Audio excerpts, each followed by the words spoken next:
Hello all, today we're going to be talking about a paper from the March 2018 issue of the Journal of Social and Personal Relationships. If you'd like to read the paper for yourself, check the description for a citation and link.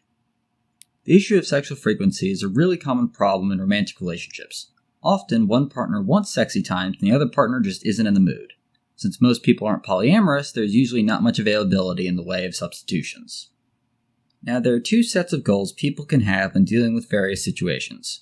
Approach goals and avoidance goals. Consider our example of a person who is having sex. If their goals are more approach-oriented, they're having sex because they want the benefits and enjoyment it brings them. However, if their goals are instead more avoidance-oriented, they're engaging in sex because they wish to avoid the negative outcomes associated with refusing their partner. Prior work on sexual frequency has found, unsurprisingly, that frequent sex, especially when done with approach motivations, has really good effects on the relationship as a whole. There's also evidence to suggest that having chronic avoidance-motivated sex isn't so good. So maybe refusing sex might be a valid option to avoid those bad outcomes. Well, while sexual refusals are fairly common, they can be highly distressing since they can be perceived as not caring about one's partner, among other things. Now, while there hasn't been any work done specifically on refusing sex kindly, conflict resolution research more broadly has shown that when people refuse their partner in positive ways, such as understanding and validation, that can lead to good outcomes in the relationship.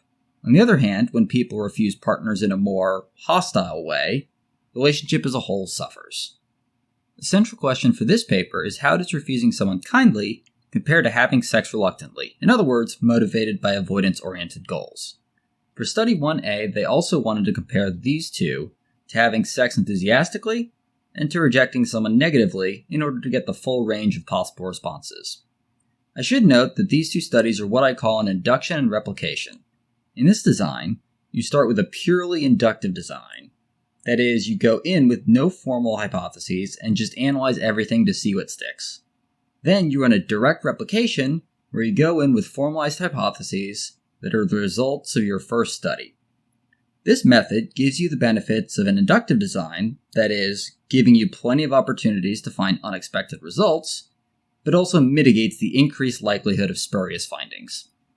For study 1A, they recruited 240 individuals through Amazon's Mechanical Turk. MTurk is a platform that allows people conducting research to recruit participants for their work. Participants are then compensated through the platform at an average rate of approximately 10 cents per minute. For this study, participants had to be American, at least 18 years of age, and have a current romantic partner with whom they are sexually active. After excluding ineligibles and those who failed attention checks, they had a final sample of 191 people. Attention checks are items thrown into a survey to make sure the people taking it are paying attention. For example, you can include an item that says, "Please select slightly disagree." I'm also happy to report that the authors did do an a priori power analysis based on a pilot study to get their ideal sample size, so hooray for best practices. Participants were prompted to imagine a scenario in which they imagined initiating sex with their partner and then one of 5 things happening. Since the study was fully within subjects, participants completed all 5 scenarios. There was a positive rejection condition, a negative rejection condition, and accepting their advances for approach-oriented goals, accepting their advances for avoidance-oriented goals, and a control condition in which the partner accepts their advances but no further information is given. After each scenario, participants were asked to rate how satisfied they would be with their relationship as a whole and with their sex life on a scale from 1, not at all, to 7, a lot. And now results. As usual, these graphs are my own creation based on information provided in the paper. Error bars are 95% confidence intervals of the mean. All group means were significantly different. Here we can see that the control condition resulted in the greatest relationship in sexual satisfaction. The next most favorable for both was sex with approach goals, followed closely by the positive rejection condition. Then we see a pretty steep drop-off. As I've stated before, Study 1B was a direct replication of Study 1A. They also recruited an MTurk sample, but this time they used a between-subjects design. So even though the number of participants is greater, their group size is actually smaller. I should also note that they did not include the control condition or the negative rejection condition, since the authors were confident that those would be the high and low scores. Also, kudos again for using an a priori power analysis to determine their ideal sample size. Once again, we see the same pattern of approach goals being viewed the most favorably, followed by positive rejection, followed by avoidance goals.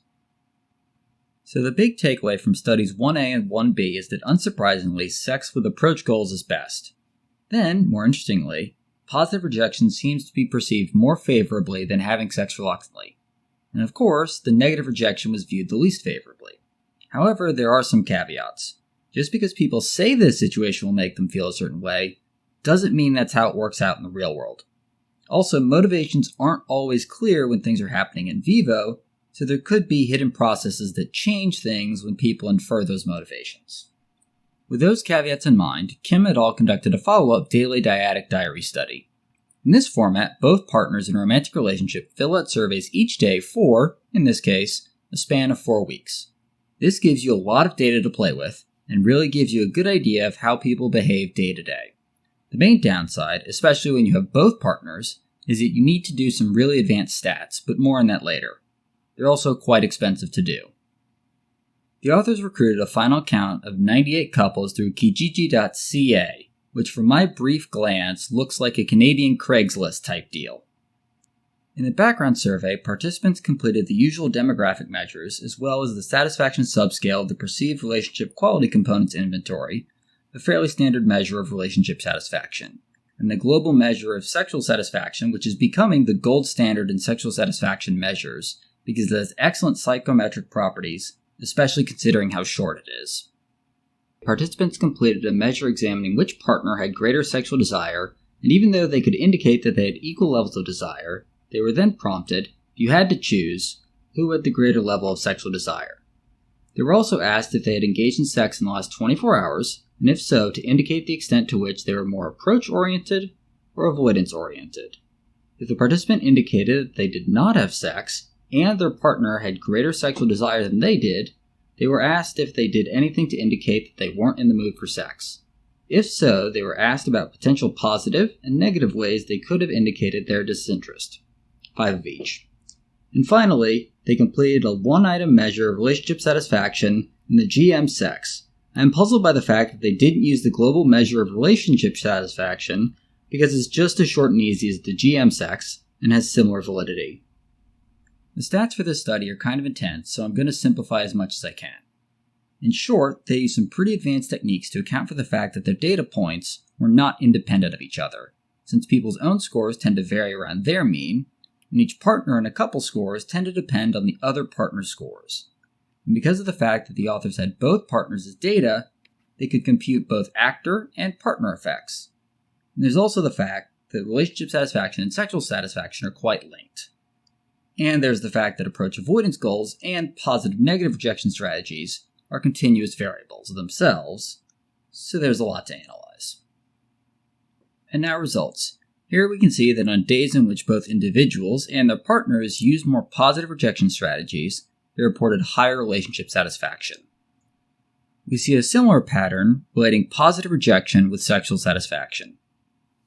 Conversely, on days when individuals and their partners engaged in sex while more oriented towards avoidance goals, the couple reported lower relationship satisfaction. And we see a similar pattern with avoidance goals and sexual satisfaction. However, things aren't as simple as the previous regression models made it seem. The authors did some fancy statistics to infer people's relationship and sexual satisfaction compared on days when they were at mean and one standard deviation above the mean for avoidance goals, and at mean and one standard deviation above the mean for positive rejection behaviors. They found that in each of these situations, having sex with avoidance goals resulted in better sexual satisfaction. Furthermore, at each of these points, engaging in sex reluctantly also resulted in better relationship satisfaction, except when comparing days when the individual was strongly motivated by avoidance goals to have sex with days when they refused sex using highly positive behaviors. And we see an identical pattern for partner effects. The authors also checked for common moderators found in romantic relationships research. Gender did not significantly moderate any of the models. Sexual frequency did moderate the association between partners' avoidant goals and an individual's relationship and sexual satisfaction, such that there was an effect for couples whose sexual frequency was low, but not for couples whose frequency was high. This interaction was marginal. Partners having sex with avoidant goals detrimentally predicted sexual satisfaction in longer relationships, but not in shorter ones.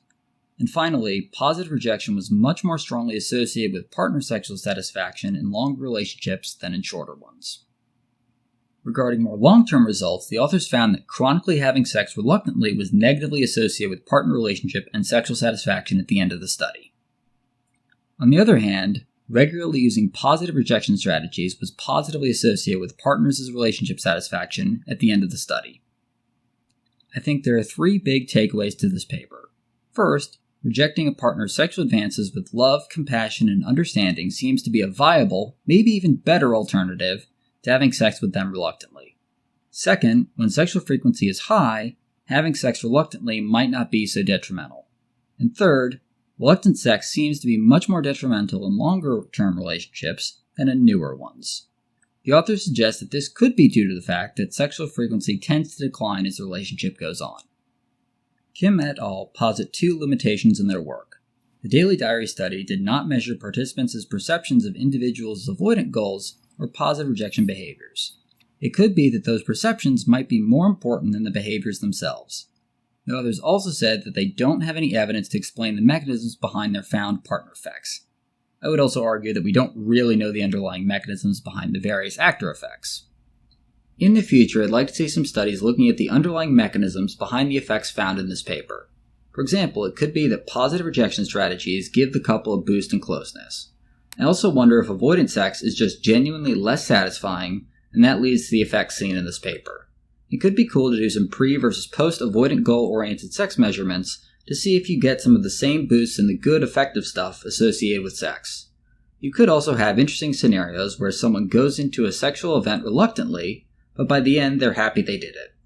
And finally, I want to see some work examining the hypothesis the authors proposed as a possible explanation for why relationship length moderated the association between avoidant goals and satisfaction. That is, I wonder if the reason reluctant sex was a bigger issue in long-term relationships is that people who have been together for a long time tend to have sex less frequently. Well, that's all I've got for this paper. Like, share, and subscribe, and if you've got a paper you'd like me to dissect or more thoughts about this one, let me know in the comments.